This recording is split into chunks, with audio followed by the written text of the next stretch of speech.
Oi, gente, tudo bem com vocês? Meu nome é Sheila Alves Gonçalves, eu sou bióloga formada pela Universidade Regional do Cariri e é um prazer enorme estar aqui com vocês no terceiro CONAMIPA para a gente conversar sobre esse tema que vai conectar a microbiologia, a saúde ambiental e a inovação científica. Hoje a gente vai refletir sobre como compostos bioativos, eles são alternativas poderosas e essenciais, principalmente na atual conjuntura, tanto no controle de micro-organismos resistentes, quanto quando a gente vai estudar sobre a proteção celular contra compostos tóxicos, bem como em outros contextos. O objetivo da nossa palestra é justamente trazer evidências recentes e discussões práticas sobre o uso desses compostos como ferramentas sustentáveis em microbiologia aplicada, saúde pública e até mesmo na recuperação ambiental. De início, eu já gostaria de agradecer aos organizadores do evento e vamos dar início. Nossa palestra, como vocês já puderam ver, né, e eu já dei uma prévia, é intitulada Compostos bioativos no controle microbiano, potencial antimicrobiano e citoprotetor. Como eu disse, nosso objetivo é inicialmente apresentar evidências do panorama atual, enfim, a problemática, bem como evidências experimentais do potencial antimicrobiano de compostos naturais, bem como explorar uma faceta, digamos que menos convencional, que é a capacidade citoprotetora desses mesmos compostos contra a toxicidade de alguns compostos tóxicos, sendo que a gente vai enfatizar aqui de metais tóxicos. A gente quer justamente provocar uma reflexão. Como abordagens naturais, elas podem oferecer soluções, digamos que integradoras e inovadoras para essas duas grandes áreas, né? Esses dois grandes desafios, que é a resistência microbiana e a contaminação ambiental.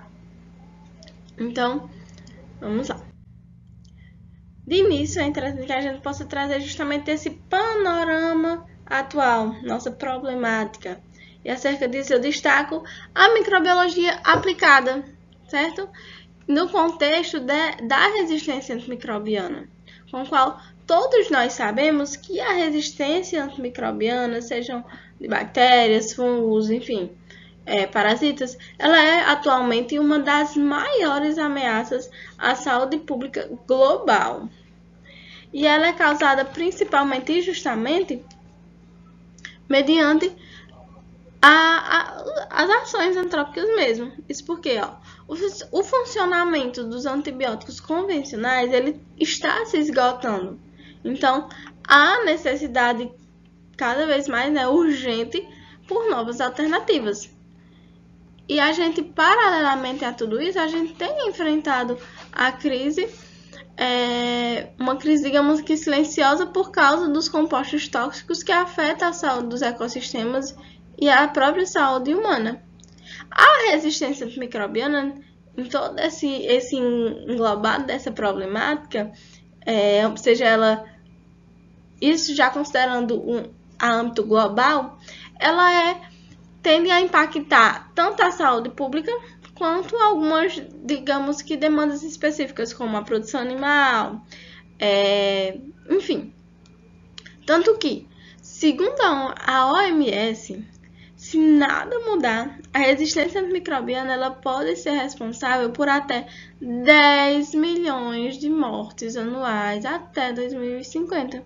E esse cenário, é nesse cenário, né, que a gente traz a possibilidade, né, de buscar uma melhoria, enquanto ainda há tempo, digamos assim, né, para que a gente possa, pelo menos, acentuar, né, esses danos, ou então buscar algumas alternativas diante dessa ampla resistência, que a gente possa diminuir um pouquinho da resistência dessas cepas. E é nesse cenário que os compostos bioativos eles se tornam especialmente relevantes,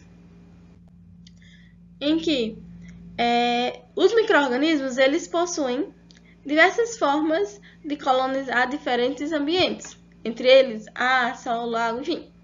Então, as bactérias, por exemplo, elas são encontradas atuando de forma comensal, a microbiota normal, elas são encontradas no meio ambiente, na pele, enfim, na cavidade bucal, nos nossos tratos respiratório, intestinal, genital, urinário, enfim. Só que além da forma comensal, essas bactérias, né, assim como outros organismos, podem atuar como organismos patogênicos, causando infecções, dentre outros danos. As infecções bacterianas, elas podem acontecer mediante diversos fatores, como rompimento da barreira epitelial, desequilíbrio no próprio sistema imunológico daquela cepa, daquelas células, né? Um desequilíbrio na microbiota normal daquele organismo que está, digamos que dando habitat. Por exemplo, nosso desequilíbrio na nossa microbiota pode desequilibrar também pode acabar desenvolvendo infecções bacterianas, assim como afetar a nossa microbiota, digamos que tende a cuidar do nosso corpo, né? Ocasionando uma multiplicação desacelerada de patógenos. Então, se o nosso sistema imunológico, se as nossas bactérias boas, elas tendem a entrar em um desequilíbrio, há uma multiplicação desacelerada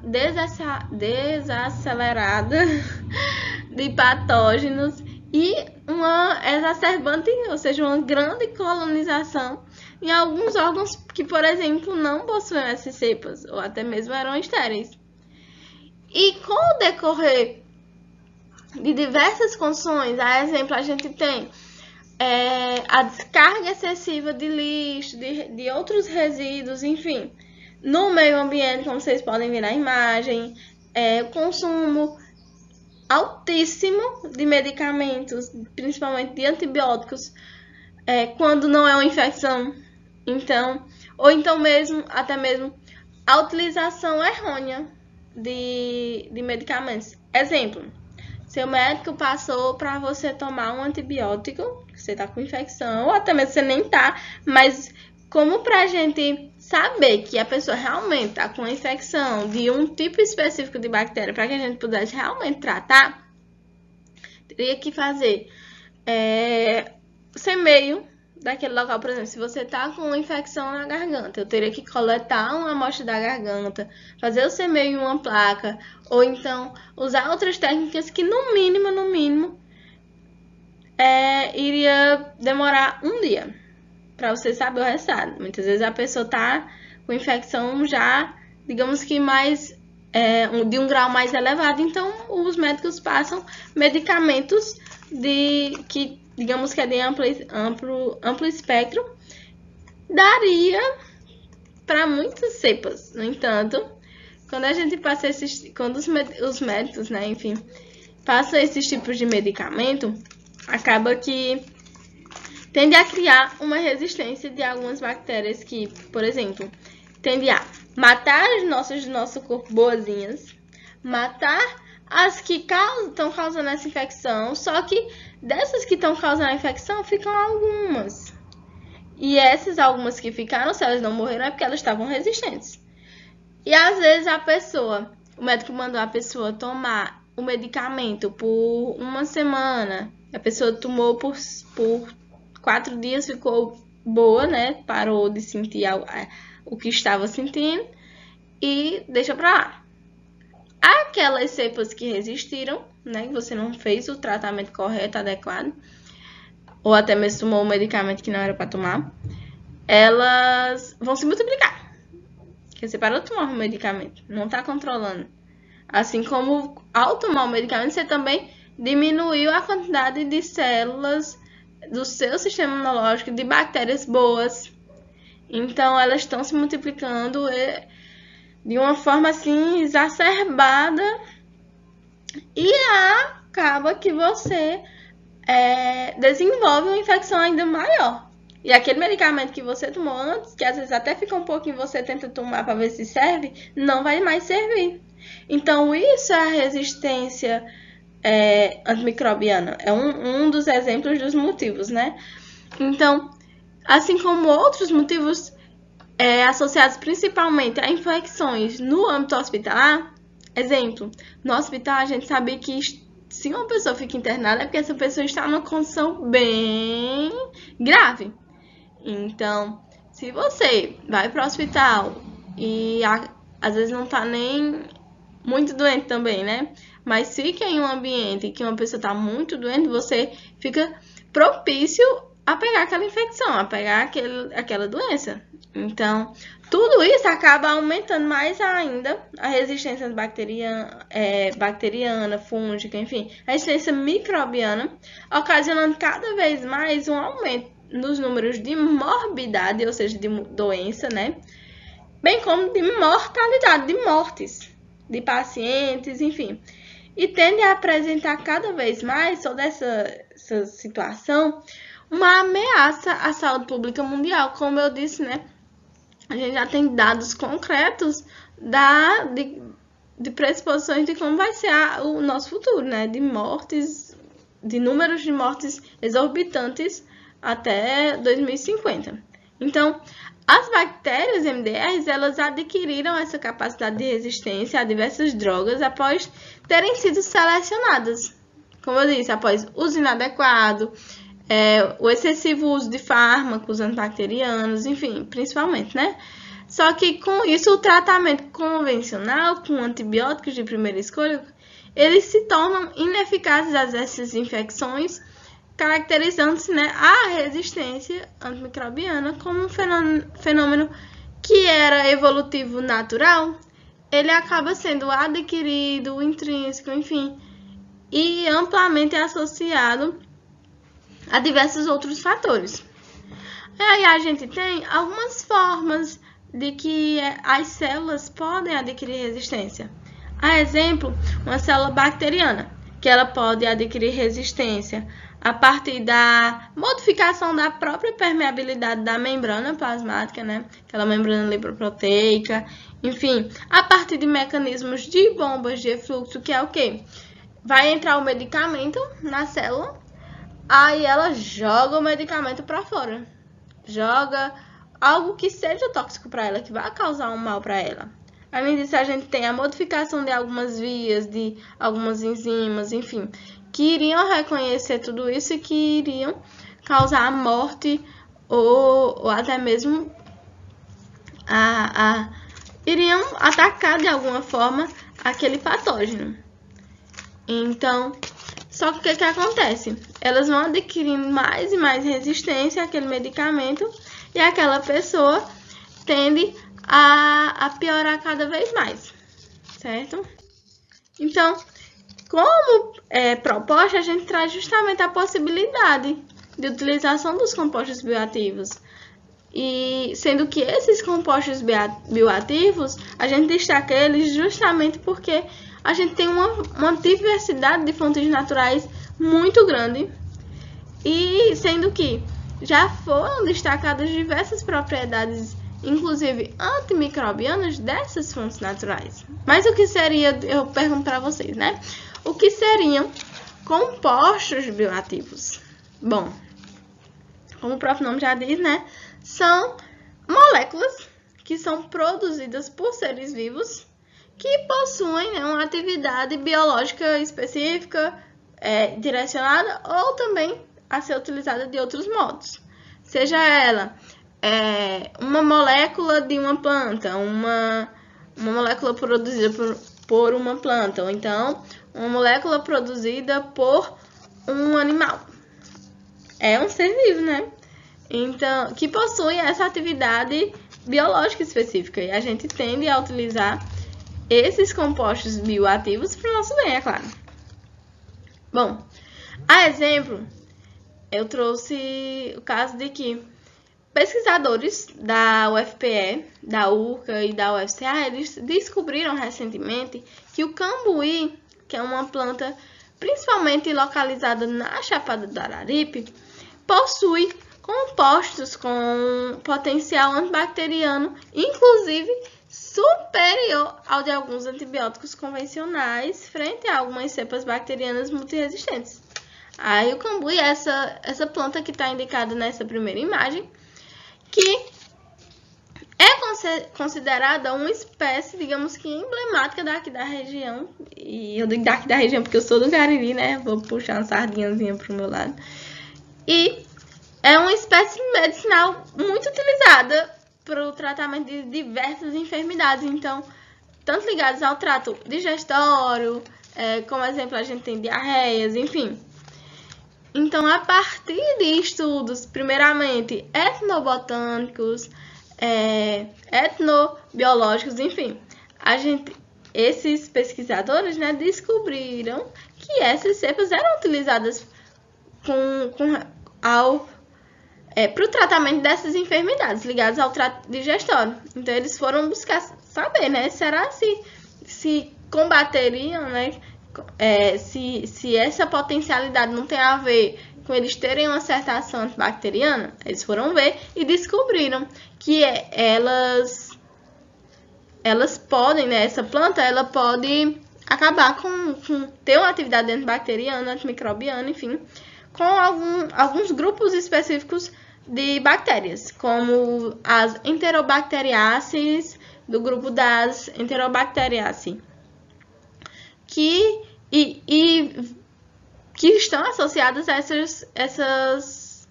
esses sintomas, né, sintomatologias, enfim, essas enfermidades associadas ao trato digestório. Então, essa relevância etnofarmacológica despertou o interesse do grupo de pesquisa, que decidiu investigar o potencial dos compostos que estavam bioativos presentes nessa espécie nativa da região contra superbactérias desse grupo, que estavam associadas a essas enfermidades, né? E eis que eles buscaram compreender, né, essas suas propriedades antimicrobianas, bem como possíveis aplicações terapêuticas. E eis que eles realizaram experimentos tanto in vitro, né, com bactérias, quanto em vivo, utilizando modelos de peixe, né, zebrafish, que é o Daniel Reino. Então, mesmo em algumas pequenas doses, os compostos da planta, eles exibiram forte ação antibacteriana e não apresentaram toxicidade nos modelos nos organismos modelos, né, no caso zebra, enfim, outros testados, mesmo em concentrações elevadas. E esses resultados sugerem justamente que os compostos presentes na planta possuem um certo potencial para futuras aplicações em tratamentos clínicos, bem como no desenvolvimento de novas estratégias terapêuticas contra infecções bacterianas. Então, de tudo um pouco, né, o que eu quis trazer para vocês a partir desse exemplo? Justamente que esse foi um exemplo de êxito em que compostos bioativos foram pesquisados, foram analisados e foram efetivamente comprovados de possuírem atividade antimicrobiana. Isso a partir, é claro, de pesquisas iniciais, etnobotânicas, etnobiológicas, enfim. E esses compostos bioativos, eles, como eu disse, eles são uma fonte inesgotável de diversidade. Plantas, fungos, bactérias, enfim, eles são nossos aliados nessa busca, né? E eles produzem um arsenal de compostos para a defesa deles. E a gente pode compreender cada vez mais como é que isso acontece a partir desse englobar de estudos que vêm desde uma etnofarmacologia, desde uma microbiologia, micologia, enfim, a gente acaba meio que estudando um pouquinho de cada, né, até chegar em um possível potencial farmacológico, uma possível aplicabilidade. E por que a gente ressalta tanto a utilização desses compostos bioativos? Por que não pega esse composto e faz um medicamento novo? Bom, é muito difícil você colocar um medicamento novo para jogo. Você, por exemplo, a partir desses compostos bioativos que foram encontrados nessa planta, você tornar, enfim, um novo medicamento. Por quê? Gente, para virar um medicamento efetivado para ir para a população, já passou por estudos in vitro, in silico, in vivo, diversos testes com diversas pessoas como, digamos que cobaia, não é cobaia, mas que se disponibilizaram para auxiliar, né, no desenvolvimento da ciência, enfim. E para chegar na prateleira de uma farmácia tem muita coisa em jogo. Por isso que muitos pesquisadores, inclusive, estudam a possibilidade de associar um composto bioativo a um medicamento já existente. Porque é como se fosse, digamos que, mais fácil de associar, de melhorar esse medicamento que já está resistente, do que você fazer uma nova fórmula a partir de um composto do zero, digamos assim. Então, dando continuidade, é interessante que a gente também associe esses compostos, né, esses micro-organismos, enfim, a dois tópicos principais. Como eu disse anteriormente, né, a gente também enfrenta, além da resistência microbiana, outra crise silenciosa, que está muito amparada aos problemas ambientais. Um exemplo não, na verdade, né, que é justamente a poluição por compostos tóxicos, que afeta ecossistemas, saúde humana, de modo geral, induzido principalmente nessa toxicidade por estresse oxidativo, por danos que tendem a causar dano celular, enfim. Isso tudo está muito relacionado com as atividades antrópicas, ou seja, as atividades humanas, principalmente quando a gente associa ao atendimento das grandes, as crescentes demandas que estão ligadas principalmente à subsistência e ao bem-estar humano, que a gente quer cada vez mais, né? Que tende tudo isso a causar impactos que, direta ou indiretamente, podem afetar os serviços ecossistêmicos. Então, eis que diversos compostos tóxicos estão poluindo o meio ambiente e isso tende a influenciar na existência ou não de alguns micro-organismos, assim como na existência ou não de algumas plantas, sendo que principalmente associada a esse processo, né, de que esses compostos têm se instalado cada vez mais no solo, no ar, enfim, eles estão normalmente presentes. Só para vocês terem ideia, eles estão normalmente presentes no meio ambiente, só que com a ação humana, o solo tem se acidificado. Então, em ambientes mais ácidos, compostos tóxicos como metais tóxicos como alumínio, eles se tornam mais... eles se dissipam mais nas cadeias tróficas, porque eles saem do seu estado, digamos que sólido. E a partir disso a gente destaca algumas tecnologias, como a de biorremediação, com qual são baseadas em processos biológicos. Então a gente já traz novamente essa associação com os compostos bioativos. O quanto a gente pode utilizar esses compostos bioativos para diminuir ou pelo menos amenizar a toxicidade causada por esses compostos tóxicos como metais, em plantas, em bactérias, ou até mesmo o quanto a gente pode utilizar bactérias, fungos, enfim, micro-organismos para diminuir a toxicidade de plantas, certo? Então, entre as principais abordagens da biorremediação, a gente tem a mobilização, imobilização, fitorremediação, bioestabilização, contenção biológica e a remoção. Justamente, digamos que algumas sub-áreas, sabe? Algumas formas de utilizar essa biorremediação. Sendo que, dentre elas, digamos que a principal é a fitorremediação, que vai utilizar essas espécies vegetais, né, esses compostos, para captura, remoção, armazenamento e a estabilização de metais, por exemplo. E a partir desse processo vai ser possível que haja, né, a descontaminação de solos contaminados. Esse processo pode ocorrer principalmente mediante a absorção da fração, digamos, da parte que está biodisponível dos contaminantes. Exemplo, nas raízes, caules e folhas, que são as principais partes em que esses compostos se fixam. Principalmente quando a gente considera uma cadeia celular, uma cadeia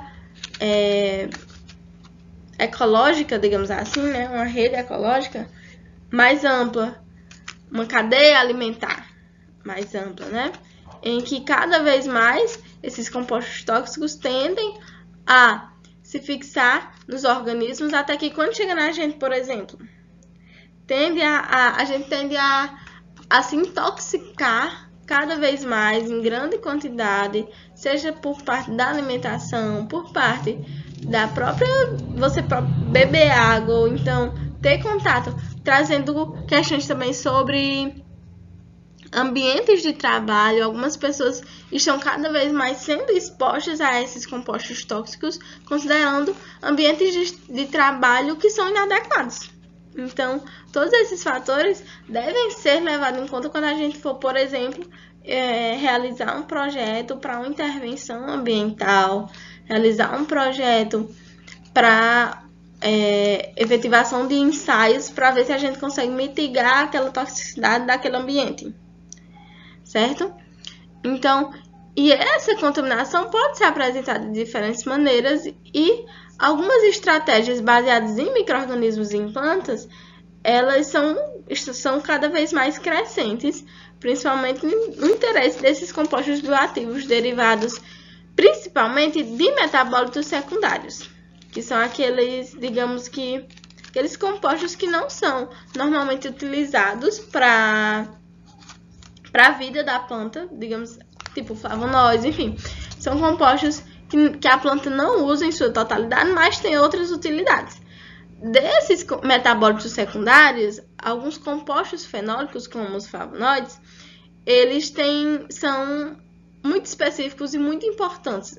Já várias pessoas têm destacado em diversos estudos o seu potencial desses flavonoides, né, em ter uma certa atividade antioxidante.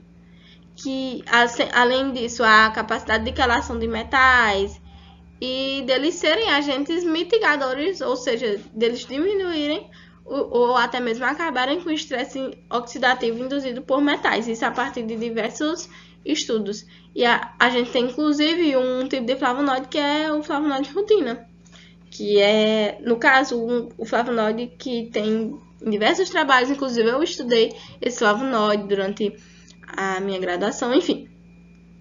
Então, a aplicação dessas plantas e compostos está muito respaldada, como eu disse anteriormente, aos saberes tradicionais, vindos da etnobotânica, e são comprovados a partir de análise da composição fitoquímica e de ensaios laboratoriais. Os flavonoides, particularmente, eles estão entre os compostos fenólicos mais abundantes nos vegetais e representam uma ferramenta promissora nessa mitigação desses danos causados por metais como o cloreto de alumínio. Isso porque eles contribuem para a diminuição dos danos causados por processos de biorremediação e traduzem, né, um potencial muito grande de quanto a aplicações biotecnológicas. E para que a gente possa entender como é que acontece, né, como é que ocorre tudo isso, a gente tem que entender como é que ocorrem esses mecanismos de toxicidade e para que a gente possa desenvolver estratégias que diminuam esses danos. Exemplo, os flavonoides são compostos fenólicos que estão presentes sobretudo na parte aérea das plantas, ou seja, nas folhas, frutos, enfim. E tem uma grande atividade antioxidante, anti-inflamatória, antimicrobiana, enfim. E são capazes de evitar alguns danos à estrutura celular de organismos causados principalmente pela oxidação lipídica. Sendo que esses metais, eles tendem a causar principalmente a ação dos radicais livres, causam em alguns organismos inflamação, tem atividade inflamatória, né? e oxidante, eles vão lá e tendem a afetar, a partir de algumas vezes específicas, e as células e causam oxidação, trazem danos às membranas, trazem danos às mitocôndrias, enfim, e há outras estruturas que são essenciais, proteínas, lipídios, enfim, daquela célula.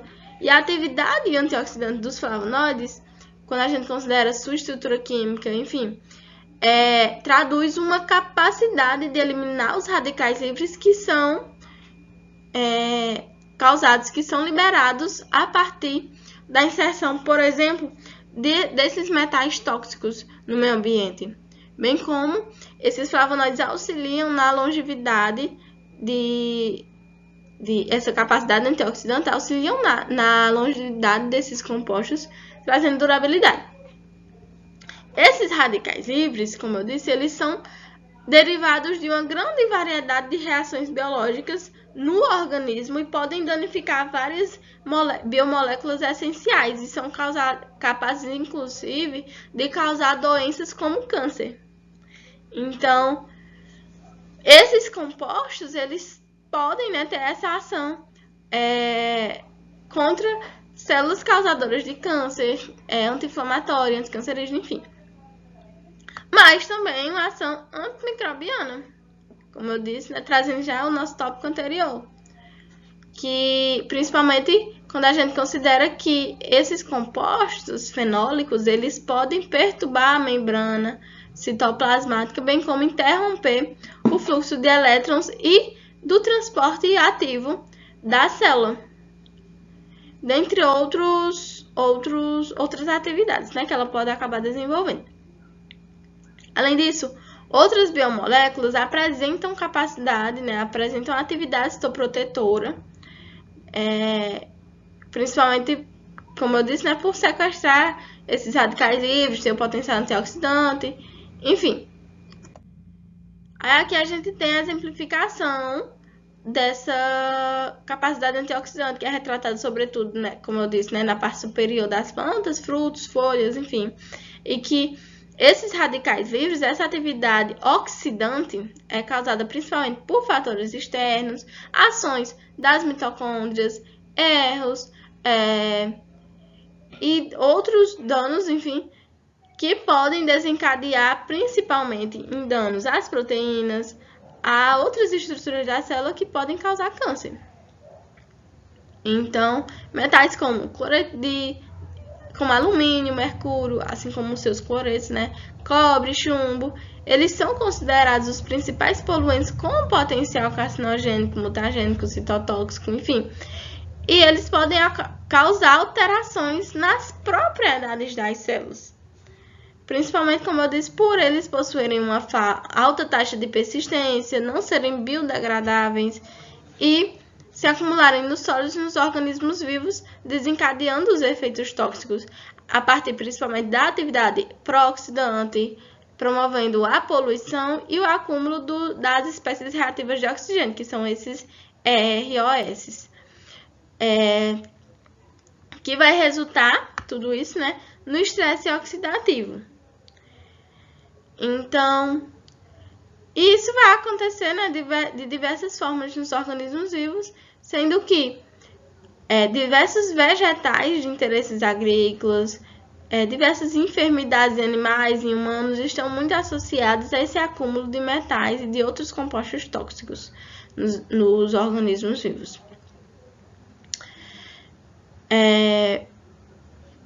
Dando continuidade, a gente tem a exemplificação de, além daquela atividade antibacteriana, de alguns estudos experimentais com compostos que demonstram esses potenciais citoprotetores e algumas metodologias laboratoriais, enfim, análises achados.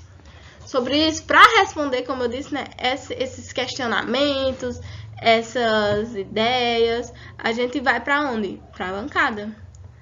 Então, aqui a gente tem a exemplificação da avaliação do efeito citoprotetor da rutina em planta modelo, que foi a planta de alface, a lactuca sativa, contra o cloreto de alumínio, em que foram testados digamos que uma espécie de estufa, no caso em placa de Petri, a exemplificação de como ocorria o desenvolver dessa toxicidade desse metal cloreto de alumínio, como é que a rotina, né, esse metabólito secundário sozinho ele agia nessas sementes, como a água reagia e como a associação da rotina reagia com o metal reagia nessas sementes, para ver se a rotina ela diminuiria a toxicidade causada por esse metal.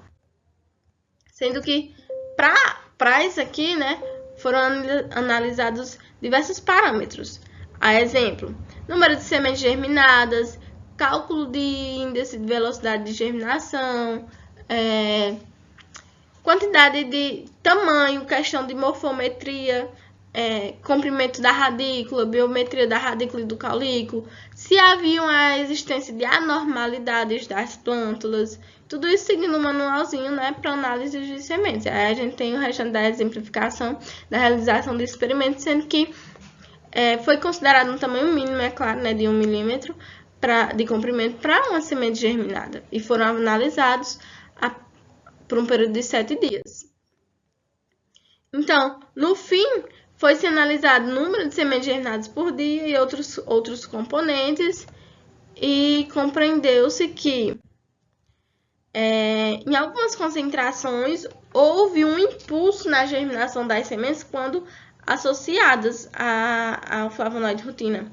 Só que houve, e justamente a partir de uma interação com esses sistemas de defesa antioxidante da própria planta, do composto, uma quelação, digamos que extracelular, por causa dos ácidos orgânicos, e uma certa atividade quelante.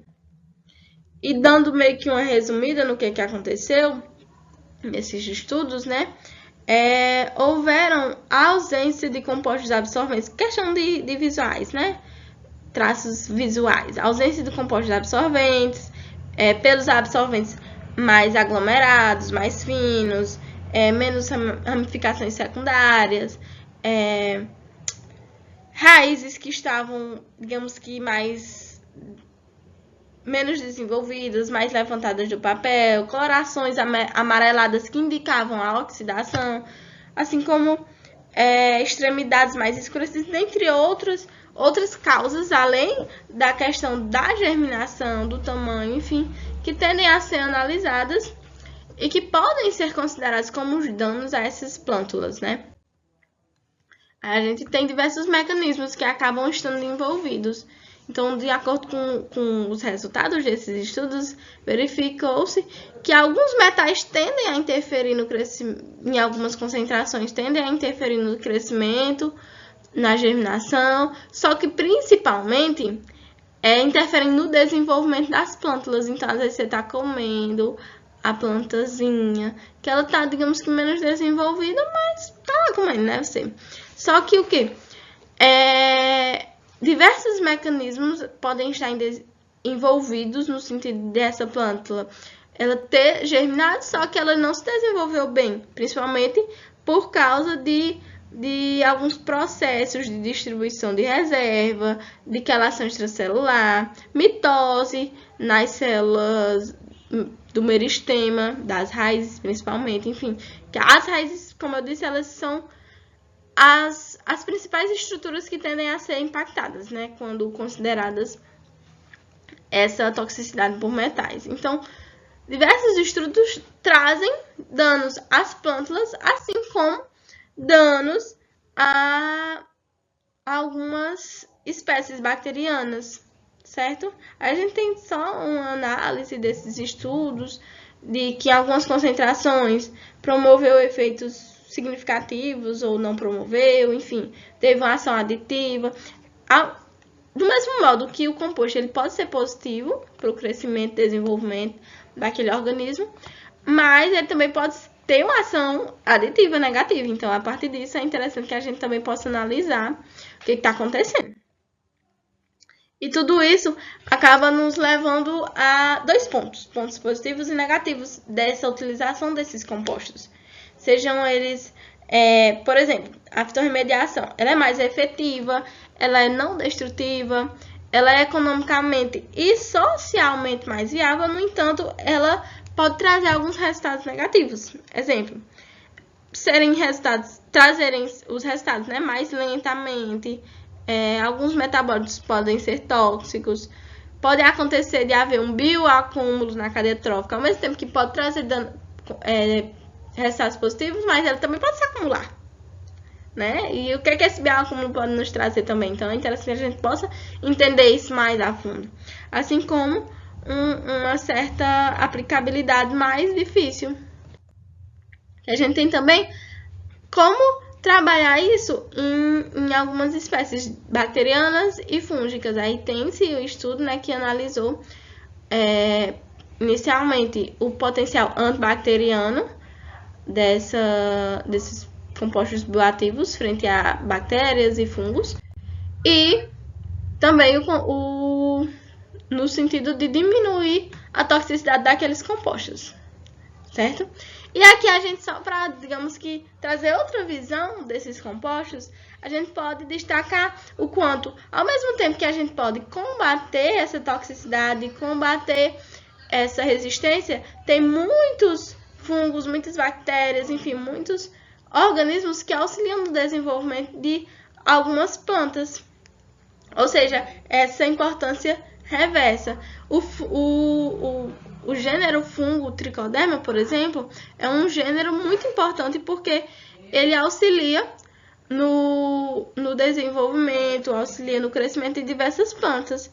E ultimamente, né, na atualidade, ele está sendo muito utilizado no controle biológico. Então, isso principalmente porque inclusive, ele já foi registrado em diversos produtos, como promotor de crescimento,